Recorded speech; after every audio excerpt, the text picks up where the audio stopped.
By the time his father reached home, his devastated wife could hardly move. She broke down in his arms. Silent tears streamed down her face. They held each other.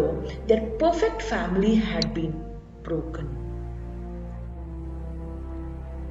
He died a captain in the Indian Army fighting in the Kargil war.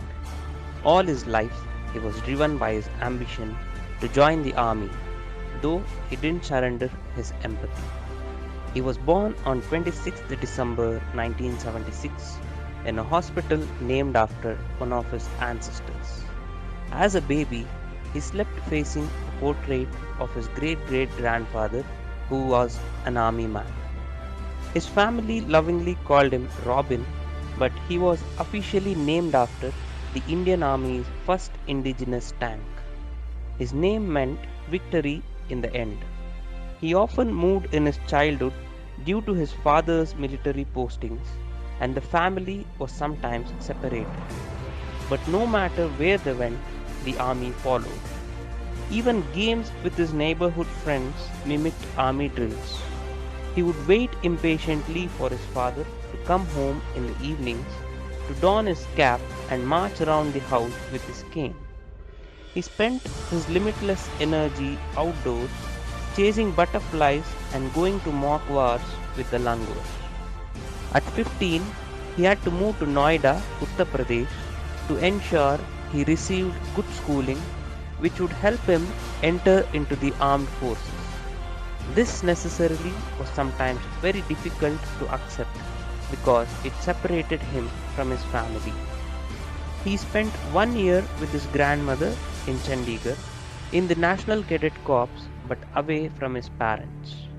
In his finishing year of schooling, he divulged to his aunt that he dreamed of getting the Bravery Award, even a posthumous one. At 18, he lost his beloved grandfather, who died in his sleep. It left him even more accepting of death than he already was. His grades went down towards the end of school. That year, he gave the National Defense Academy entrance exam but failed the first time. It changed him completely. He moved back to Noida, started waking up early in the mornings, and went on daily 5 kilometers run with his friend Hemant to stay in shape. Keeping up his routine, he cleared the Common Defense Service exam in little more than a year later. He entered the Indian Military Academy and trained non-stop, often choosing to take extra classes during his break instead of going back home to see his family. He graduated 2 weeks before his 22nd birthday, even though his training took a hit due to a severe shoulder injury.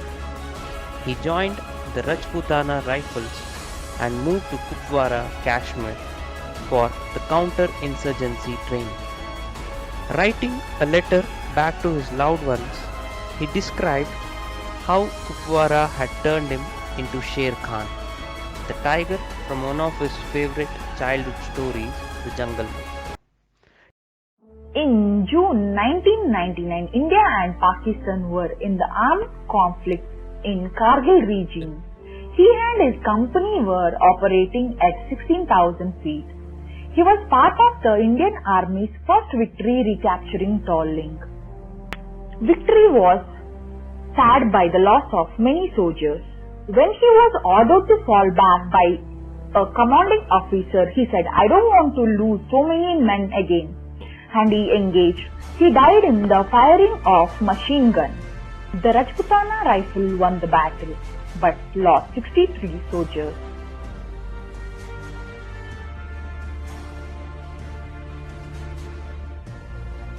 He sent a letter to his family before going to the war.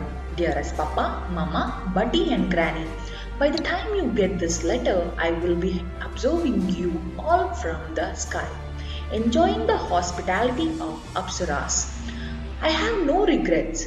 In fact, even if I become a human again, I will join the army."